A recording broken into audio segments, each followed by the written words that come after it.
Hello കൂട്ടുകാരെ, ഇന്ന് new മൂണാണ്. ഇതൊരു അർജൻറ്റ് എനർജി അപ്ഡേറ്റ് ആണ്. കളക്റ്റീവായിട്ടുള്ള ഒരു അപ്ഡേറ്റ് ആണ്. അതുകൊണ്ട് തന്നെ ഇൻഡിവിജ്വലായിട്ട് നിങ്ങൾക്ക് എത്രത്തോളം റെസൊനേറ്റ് ആവുന്നോ അത്രത്തോളം മാത്രം എടുക്കുക. ഓക്കെ, അപ്പോൾ നന്നായിട്ട് ഹീലായിട്ടുള്ള ഫെമിനൈൻ എനർജീസ്, അതായത് 70 to 85% ഹീലായി അത്രയും പവറിൽ നിൽക്കുന്ന ഫെമിനൈൻ എനർജീസിൻ്റെ എനർജി അപ്ഡേറ്റ് പറയാം. ആദ്യം അവരൊരു ഹയർ ഡയമെൻഷൻസിനെ ചൂസ് ചെയ്യുന്ന ഒരു സമയമാണ്. തൻ്റെ ആ ഒരു ഹയസ്റ്റ് പൊട്ടൻഷ്യലിലേക്ക് ടാപ്പ് ഇൻ ചെയ്യുന്ന ഒരു സമയം. തൻ്റെ സോൾ പർപ്പസിൽ വരുന്ന ചാലഞ്ചസിനെ ഇൻഡിവിജ്വലായിട്ട് ഫേസ് ചെയ്തുകൊണ്ട് തൻ്റെ എനർജീനെ എങ്ങനെ ബാലൻസ് ചെയ്യാമെന്ന് പഠിക്കുന്ന ഒരു സമയമാണിത്. അബൻഡൻസിനെ ക്രിയേറ്റ് ചെയ്യുന്ന ഒരു സമയം. അതായത് അത്രയും ഒരു ഹയർ പവറിൽ നിൽക്കുന്നത് കൊണ്ട് തന്നെ ചോയ്സുകൾ എടുക്കാനും ആ ചോയ്സസിലൂടെ വരുന്ന അബൻഡൻസ് എന്ന് പറഞ്ഞാൽ ഫൈനാൻസ് മാത്രമല്ല, ഹെൽത്ത് ആയിരിക്കാം, പീസ് ഓഫ് മൈൻഡ് ആയിരിക്കാം, റിലേഷൻഷിപ്സിൽ ഒരു സക്സസ്, ഇതൊക്കെയും അബൻഡൻസിൽ വരുന്ന കാര്യങ്ങളാണ്. ഹീലിംഗ് ക്വാളിറ്റീസൊക്കെയും മറ്റുള്ളവർക്ക് പ്രൊവൈഡ് ചെയ്യുമ്പോൾ വരുന്ന ഒരു ബ്ലിസ്ഫുൾ എനർജി, ഇതൊക്കെയും അബൻഡൻസിൽ വരുന്ന കാര്യങ്ങളാണ്. അപ്പോൾ ഇതിനൊക്കെ ക്രിയേറ്റ് ചെയ്യാൻ തൻ്റെ ഉള്ളിലെ പവറിനെ തിരിച്ചറിഞ്ഞ് അതിനെ മാക്സിമം ഉപയോഗിക്കാൻ പറ്റുന്ന ഒരു ഫേസിലേക്ക് എൻ്റർ ആവുന്ന ഒരു സമയമാണ്. ഇവിടെ ത്രോട്ട് ചക്ര നന്നായിട്ട് വർക്ക് നടക്കുന്നുണ്ട്. അതുകൊണ്ട് തന്നെ ത്രോട്ട് റിലേറ്റഡ് ആയിട്ട് ഇഷ്യൂസൊക്കെയും ഇവിടെ ഒരു ഹൈലി ഇവോൾവ് ആയിട്ടുള്ള ഫെമിനൈൻ എനർജിക്ക് വരാൻ സാധ്യതയുണ്ട്. അതുപോലെ തന്നെ ബോഡി പെയിൻസിൽ ബോഡിയുടെ റൈറ്റ് സൈഡ് ഭയങ്കരമായിട്ട് പെയിൻ തോന്നാന്നുള്ള ഒരു പോസിബിലിറ്റി ഉണ്ട്. ഇവർക്കുള്ള ഒരു സജഷൻ അല്ലെങ്കിൽ ഒരു ഗൈഡൻസ് എന്ന് പറഞ്ഞാൽ, ഇത്രയും ഒരു ഹൈ പവറിലേക്ക് വന്നത് കൊണ്ട് തന്നെ നെഗറ്റീവ് അറ്റാക്സ്, സൈക്കിക് അറ്റാക്സ് ഒക്കെയും വളരെ പെട്ടെന്ന് എഫക്റ്റ് ആവാനുള്ള ഒരു പോസിബിലിറ്റി ഉണ്ട്. അതുകൊണ്ട് തന്നെ എപ്പോഴും എനർജീനെ പ്രൊട്ടക്റ്റ് ചെയ്യുക. ഈവൻ ഹീലിംഗ് ഒക്കെ എടുക്കുമ്പോഴാണെങ്കിലും, ഹീലേഴ്സൊക്കെ ആണെങ്കിൽ ഹീലിംഗ് ഒക്കെ എടുക്കുമ്പോൾ, അല്ലെങ്കിൽ ടാരോട്ട് റീഡേഴ്സൊക്കെ ആണെങ്കിൽ അത് സോൾ ലെവലിൽ നിങ്ങൾക്ക് തോന്നുകയാണെങ്കിൽ മാത്രം ആ ഒരു പെർട്ടിക്കുലർ ആയിട്ടുള്ള കാര്യങ്ങളെ എടുക്കുക, അല്ലെങ്കിൽ അതിനെ ഡിനൈ ചെയ്യുക. ഓക്കെ, കൂടുതലായിട്ട് ഗ്രൗണ്ടിങ് ചെയ്യാനായിട്ട് ശ്രമിക്കുക. ഈ ഒരു ഫെമിനൈൻ എനർജീസിൻ്റെ മസ്കുലൈൻ എനർജീസ് അവിടെ ഒരു കാർമിക് ക്ലിയറൻസ് നടക്കുന്ന ഒരു സമയമാണ്. അവർ ശരിക്കും ഒരു അവേക്കൻഡ് സ്റ്റേറ്റ്, അതായത് ഒരു ട്വിൻ ഫ്ലെയിം ജേർണിയിൽ ഒരു ബാലൻസിങ് സ്റ്റേജ്, അല്ലെങ്കിൽ ആ ഒരു എനർജീസിനെ എങ്ങനെ ബാലൻസ് ചെയ്യാമെന്ന് പഠിച്ചുകൊണ്ടിരിക്കുന്ന ഒരു സ്റ്റേജാണ് മസ്കുലൈൻ എനർജീസിന്. ഈ കണക്ഷനെ തിരിച്ചറിഞ്ഞു കഴിഞ്ഞു. ആൻഡ് സോൾ ലെവലിലേക്ക് കണക്റ്റായിട്ട് ആലോചിക്കാൻ പറ്റുന്നു. അവരുടെ ഇമോഷൻസിനെ അവർ ഫീൽ ആവുന്നുണ്ട്. അതായത് അവരുടെ ഇന്നർ ഫെമിനൈനെ അവർ ആക്ടിവേറ്റ് ചെയ്ത് കഴിഞ്ഞു. ഒരു ഹാർമോണിയസ് യൂണിയനിലേക്ക് വരാനായിട്ട് ശരിക്കും ഇവർ ആഗ്രഹിക്കുന്നുണ്ട്. എന്നാൽ അതിലേക്ക് വരാനുള്ള ചാലഞ്ചസിനെ ആക്ഷൻ ഓറിയൻറ്റഡ് ആയിട്ട് എങ്ങനെ ക്ലെൻസ് ചെയ്യാമെന്ന്, അല്ലെങ്കിൽ ആ ഒരു ചാലഞ്ചസിനെ എങ്ങനെ ക്ലിയർ ചെയ്യാം, ആ ഒരു പാത്തിനെ എങ്ങനെ ക്ലിയർ ചെയ്യാമെന്ന് ആലോചിക്കുന്ന ഒരു സമയമാണ്. ഫെമിനൈൻ എനർജീസ് തൻ്റെ കൗണ്ടർ പാർട്ടിനും, അതായത് ഈ ഒരു മസ്കുലൈൻ എനർജീസിനും എല്ലാ തരത്തിലുള്ള പ്രൊട്ടക്ഷനും കൊടുക്കുക. പ്രത്യേകിച്ച് ഓറ പ്രൊട്ടക്ഷനൊക്കെയും എന്നും ആ ഒരു 24 hours കാണണമെന്നുള്ള ഒരു ടൈം ലൈൻ വെച്ചിട്ട്, ഇൻറ്റൻഷൻ വെച്ചിട്ട് കൊടുക്കാനായിട്ട് ശ്രദ്ധിക്കുക. അടുത്തതായിട്ട് 40% വരെ ഹീലായിട്ടുള്ള ഫെമിനൈൻ എനർജീസ്, അവർ തൻ്റെ ഉള്ളിലെ DMDFനെ ബാലൻസ് ചെയ്യാനായിട്ട് ഉള്ള ചാലഞ്ചിലൂടെ കടന്നു പോകുന്ന ഒരു സമയമാണ്. സോൾ പർപ്പസ് തുടങ്ങാൻ പോകുന്ന ഒരു സമയം.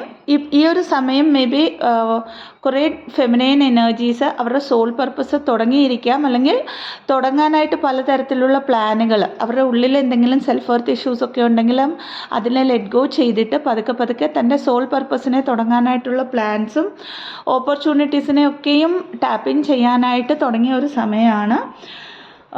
എന്നാൽ ഇവിടെയുള്ള ഈ ഒരു ഫെമിനൈൻ എനർജി ഒരു തൻ്റെ മസ്കുലൈൻ എനർജിയോട് ഒരു ദേഷ്യം, വാശി, ഒരു സെപ്പറേഷൻ എങ്ങനെ എടുക്കാം, എൻ്റെ ഒരു സെൽഫ് റെസ്പെക്റ്റിന് യോജിച്ചതല്ല ഇപ്പോൾ ഞാൻ കടന്നു പോയിക്കൊണ്ടിരിക്കുന്ന ഈ ഒരു കണക്ഷൻ്റെ ഫേസ് ഒന്ന് മനസ്സിലാക്കിക്കൊണ്ട് എങ്ങനെ സെപ്പറേഷൻ എടുക്കാം എന്നൊക്കെ ആലോചിക്കുന്ന ഒരു ഫേസാണ്. ആൻഡ് ഇവിടെ ഞാൻ എൻ്റെ ഗ്രോത്തിൽ എങ്ങനെ ശ്രദ്ധിക്കണം എന്നൊക്കെ ആലോചിക്കുന്ന ഒരു ഫേസ്. അതിൻ്റെ കൂടെ തന്നെ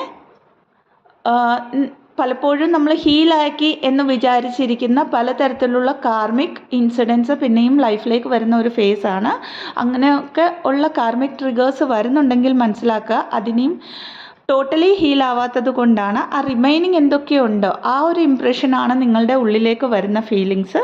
അതിനെ ഹീൽ ചെയ്യാനായിട്ട് ശ്രമിക്കുക. ഇവരുടെ DMs, അതായത് അപ് ടു 40% ഹീലായിട്ടുള്ള ഒരു DMs അവരൊരു ലവിങ് എനർജിയിലാണ്. ഭയങ്കരമായിട്ട് അവരുടെ കൗണ്ടർ പാർട്ടിനെ മിസ് ചെയ്യുന്ന ഒരു എനർജി. അതുകൊണ്ട് തന്നെ മേ ബി ഒരു മെസ്സേജായിട്ടോ ഒരു കോളായിട്ട് ഒരു മിനി യൂണിയൻ നടക്കാനുള്ള സാധ്യതയുണ്ട് ഇവിടെ. അവരൊരു ക്രോസ് റോഡ്സിലാണ് ശരിക്കും. ഈ ഒരു കണക്ഷനെ എങ്ങനെ സെലക്ട് ചെയ്യാം, അതായത് ചോയ്സ് ചെയ്താൽ ആ വരുന്ന ചാലഞ്ചസിനെ എങ്ങനെ ഫേസ് ചെയ്യാം, അതിനുള്ള ഒരു കറേജ് എന്നിലുണ്ടോ എന്നൊക്കെയുള്ള ഒരു ആത്മപരിശോധന നടത്തുന്ന ഒരു സമയം. അതായത് ജസ്റ്റ് അവേക്കനിങ്ങിലേക്ക് ടാപ്പ് ഇൻ ചെയ്യാനായിട്ട് പോകുന്ന ഒരു സമയത്തിലൂടെയാണ് ഇവരുടെ DMs കടന്നു പോയിക്കൊണ്ടിരിക്കുന്നത്. ഇനിയും ഇനിഷ്യൽ സ്റ്റേജിൽ ഉള്ളവരുടെ ആ ഒരു അവേക്കനിങ്ങിലേക്ക് വന്ന ബ്യൂട്ടിഫുൾ സോൾസ് ശരിക്കും ഇന്നർ വർക്ക് ചെയ്യാൻ ഇനിയും തുടങ്ങിയിട്ടില്ല, അല്ലെങ്കിൽ ഇന്നർ വർക്ക് ചെയ്യാൻ തുടങ്ങിയിട്ട് ഇടയ്ക്ക് ഒന്ന് വിട്ട് നിൽക്കുന്ന ആ ഒരു സോൾസിന് തീർച്ചയായിട്ടും പേർജിങ് ഉണ്ടാകും. അതിൻ്റെ ഒരു കാരണവും പറഞ്ഞു തരാം. പേർജിങ് ഉണ്ടാകും, ചുറ്റുമുള്ള കാർമിക്സ് ട്രിഗർ ചെയ്യും.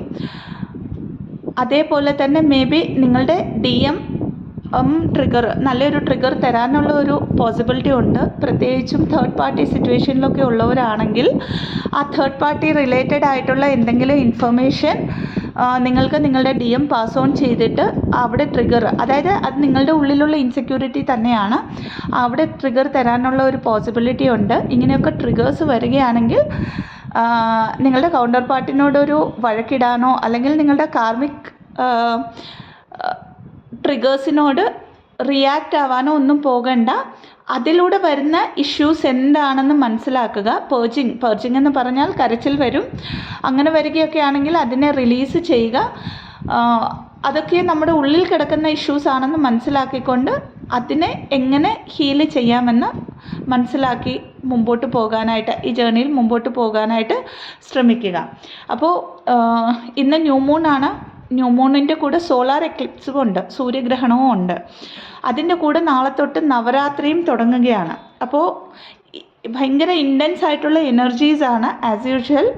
അപ്പോൾ കോസ്മിക് എനർജീസിലുള്ള ഈ ഒരു വ്യതിയാനം നമുക്ക് ഒരു തരത്തിൽ സപ്പോർട്ടീവുമാണ് ഹീൽ ചെയ്യാനായിട്ട്. At the same time heal ചെയ്യാത്ത ഇഷ്യൂസ് സർഫേസിലേക്ക് കൊണ്ടുവന്ന് ട്രിഗർ ചെയ്യുന്ന ഒരു സമയമാണ്, പ്രത്യേകിച്ചും സൂര്യഗ്രഹണം ഉള്ളത് കൊണ്ട്.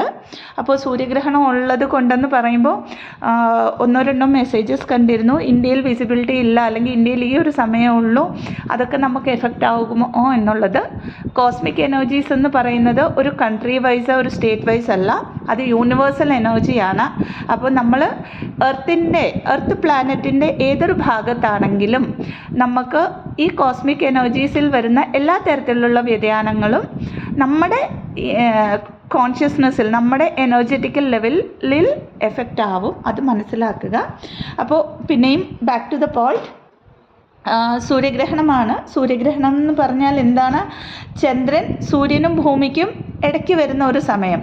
ആ ഒരു സമയത്ത് സൂര്യൻ്റെ അത്രയും പ്രകാശമുള്ള ആ ഒരു പ്രകാശത്തെ ഡാർക്ക്നെസ്സിലേക്ക് തള്ളിവിടാൻ കഴിവുള്ള ഒരു മൂൺ. എന്തുകൊണ്ടാണ് ഇത്രയും എടുത്ത് പറയുന്നതെന്ന് പറഞ്ഞാൽ, ഇവിടെ നമ്മുടെ ട്വിൻ ഫ്ലെയിം ജേർണിയിൽ അല്ലെങ്കിൽ ഒരു സ്പിരിച്വൽ ജേർണിയിൽ മൂൺ എന്ന് പറയുന്നത് ഫെമിനൈൻ എനർജിയാണ്, ആൻഡ് സൺ എന്ന് പറയുന്നത് മസ്കുലൈൻ എനർജിയുമാണ്. അപ്പോൾ ഇവിടെ ഒരു യൂണിയനാണ് നടക്കുന്നത്, യൂണിവേഴ്സിലുള്ള സൺ ആൻഡ് മൂൺ ട്വിൻ ഫ്ലെയിമിൻ്റെ യൂണിയൻ.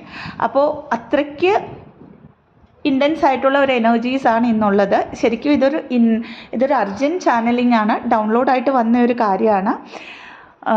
അപ്പോൾ ഈ ഒരു സമയത്ത് ഏറ്റവും കൂടുതൽ നമ്മൾ ചെയ്യേണ്ടത് ഗ്രൗണ്ടിങ് ആണ്. ഏതൊരു ഫേസിലുള്ള ട്വിൻ ഫ്ലെയിംസും എത്ര വലിയ ട്രിഗർ കിട്ടിയാലും മനസ്സിലാക്കുക, ഈ ജേർണിയെ ടോട്ടലി പ്രൊട്ടക്റ്റഡ് ആണ് യൂണിവേഴ്സിനാൽ. ആൻഡ് വരുന്ന എല്ലാ കാര്യങ്ങളും നാച്ചുറലി സംഭവിക്കുന്നതാണ്. അതിനെ അക്സെപ്റ്റ് ചെയ്യുക എന്നുള്ളത് മാത്രമാണ് ആസ് എ ട്വിൻ ഫ്ലെയിം, അത് ഫെമിനൈൻ എനർജി ആണെങ്കിലും മസ്കുലൈൻ എനർജി ആണെങ്കിലും നമ്മളുടെ ടാസ്ക് അതിനെ അക്സെപ്റ്റ് ചെയ്യുക, അതിനെ ഹീൽ ചെയ്യുക എന്നുള്ളത് മാത്രമാണ്. ആൻഡ് ഇന്ന് തൊട്ട് ഈ ഒരാഴ്ച, ഇന്നലെ ഞാനൊരു DMDF ബാലൻസിങ്ങിൻ്റെ ഗൈഡഡ് മെഡിറ്റേഷൻ ഇന്നലെ അത് പെട്ടെന്ന് തോന്നിയപ്പോൾ ഇരുപ്പിൽ റെക്കോർഡ് ചെയ്തിട്ടതാണ്. മേ ബി അത് ഇന്നത്തേക്കാണ്. കാരണം എല്ലാം ഡിവൈനാൽ ഗൈഡഡ് ആണെന്നുള്ളതിൻ്റെ ഏറ്റവും വലിയ ഉദാഹരണമാണ്. നൈറ്റ് എനിക്ക് അത് റെക്കോർഡ് ചെയ്യണമെന്ന് തോന്നി. ഇന്നിപ്പോൾ വന്നിരിക്കുന്ന ഡൗൺലോഡ് എന്താണെന്ന് വെച്ചാൽ ഇന്ന് തൊട്ട് ഒരാഴ്ച വരെ തീർച്ചയായിട്ടും DMDF ബാലൻസിങ് മെഡിറ്റേഷൻ ചെയ്യുക എന്നുള്ളതാണ്. കാരണം ആ ഒരു ഗ്രഹണം, അതിൻ്റെ ഒരു കോസ്മിക് എനർജീസ് യൂണിവേഴ്സിൽ ഉള്ളത് കൊണ്ട് തന്നെ നമുക്ക് ഈ ഒരു ജേർണിയിൽ DMDF ബാലൻസ് ആവാത്തവർക്കൊക്കെ ഉണ്ടെങ്കിൽ അവർക്ക് പെട്ടെന്ന് ബാലൻസ് ചെയ്യാനും ബാലൻസിങ്ങിൽ വന്നവർക്ക് യൂണിയനിലേക്ക് വരാനും ആ ഒരു എനർജി, ആ ഒരു ഗൈഡഡ് മെഡിറ്റേഷൻ്റെ എനർജി വളരെയധികം ഹെൽപ്ഫുള്ളായിരിക്കും. അതേ മെഡിറ്റേഷൻ ചെയ്യണമെന്നൊന്നുമില്ല. നിങ്ങൾക്ക് ഇഷ്ടമുള്ള ഏതെങ്കിലും ഒരു DMDF ബാലൻസിങ്ങിൻ്റെ മെഡിറ്റേഷൻ ചെയ്യാവുന്നതാണ്. ഇനി ഒരു ഡൗട്ട് ക്ലിയറൻസ് ആണ് ഈ ഒരു എനർജി അപ്ഡേറ്റിൽ, അതുകൂടെ ഇൻക്ലൂഡ് ചെയ്യുകയാണ്. ഇന്നലെ ഇട്ട മെഡിറ്റേഷൻ്റെ താഴെ നമ്മൾ ഈ മെഡിറ്റേഷൻ ചെയ്യുമ്പോൾ നമ്മുടെ DMനെ എനർജി ലീക്ക് ചെയ്യുമോ എന്നുള്ള ഒരു ക്വസ്റ്റ്യൻ റാൻഡംലി കണ്ടിരുന്നു. നമ്മളവിടെ അതായത് മെഡിറ്റേഷൻ ചെയ്യുമ്പോൾ നമ്മുടെ DMൻ്റെ ഹയർ സെൽഫിനെയാണ് നമ്മൾ ഇവോക്ക് ചെയ്യുന്നത്. 3Dയിലുള്ള ആളിനെ കോൾ ചെയ്തിട്ട് മെസ്സേജ് ചെയ്തിട്ട് നമ്മൾ പറയുകയല്ല ചെയ്യുന്നത്, അല്ലേ? അപ്പോൾ എനർജി ലീക്ക് ചെയ്യുമോ എന്നുള്ള ചോദ്യത്തിന് ഒരിക്കലും ഇല്ല. മെഡിറ്റേഷൻ ചെയ്യുമ്പോൾ ഹയർ സെൽഫിനെ ഇവോക്ക് ചെയ്തിട്ട് ചെയ്യുന്നത് കൊണ്ട്. ആൻഡ് നമ്മളുടെ DMും എനർജറ്റിക്കലി ഒന്നാണ്. നമ്മൾ ആ ഒരു 5th ഡയമെൻഷനിലുള്ള ആ ഒരു വൺനെസ്സിലേക്ക് ടാപ്പിൻ ചെയ്യാനായിട്ടാണ്, ആ ഒരു വൺനെസ്സിൻ്റെ കോൺഷ്യസ്നെസ് ശരിക്കും പറഞ്ഞാൽ അതിലേക്ക് വരാനായിട്ടാണ് ഇത്രയും നമ്മൾ ഹീലിംഗ് ഒക്കെ ചെയ്യുമ്പോൾ നമ്മൾ കഷ്ടപ്പെടുന്നത്. ഓക്കെ, അപ്പോൾ ആ ഒന്നായ ഒരു എനർജിയിൽ അവിടെ എനർജി ലീക്കേജ് 5th ഡയമെൻഷനിൽ നടക്കാറില്ല. നിങ്ങൾ 3rd ഡയമെൻഷനിൽ ഒരു കോൾ റിലേറ്റഡ് ആയിട്ട് മെസ്സേജ് റിലേറ്റഡ് ആയിട്ടൊക്കെ കൂടുതലായിട്ട് നിങ്ങളുടെ ഇമോഷൻസിനെ ഇൻവെസ്റ്റ് ചെയ്യുമ്പോഴാണ് നിങ്ങളുടെ എനർജീനെ നിങ്ങൾ ലീക്ക് ചെയ്യുന്നത്. അപ്പോൾ തന്നിരിക്കുന്ന ഇൻഫോർമേഷൻ ഹെൽപ്ഫുള്ളാണെങ്കിൽ ചാനലിനെ ലൈക്ക് ചെയ്യാവുന്നതാണ്, ഷെയർ ചെയ്യാവുന്നതാണ്, സബ്സ്ക്രൈബ് ചെയ്യാവുന്നതാണ്. ഇതല്ലാതെ പെയ്ഡ് കൗൺസിലിംഗ് സെഷൻസിനായിട്ട്, ഹീലിംഗ് സെഷൻസിനായിട്ട്, റേക്കി ഹീലിംഗ് സെഷൻസിനായിട്ട്, ആകാശിക് ബുക്ക് റെക്കോർഡ്സ് റീഡിങ്ങിനായിട്ട്, പാസ്റ്റ് ലൈഫ് റിഗ്രഷൻ തെറപ്പിക്കായിട്ട് ഡിസ്ക്രിപ്ഷൻ ബോക്സിൽ കൊടുത്തിരിക്കുന്ന വാട്സപ്പ് നമ്പറിലേക്ക് ബന്ധപ്പെടാവുന്നതാണ്. Thank you so much. ഓം നമഃ ശിവായ.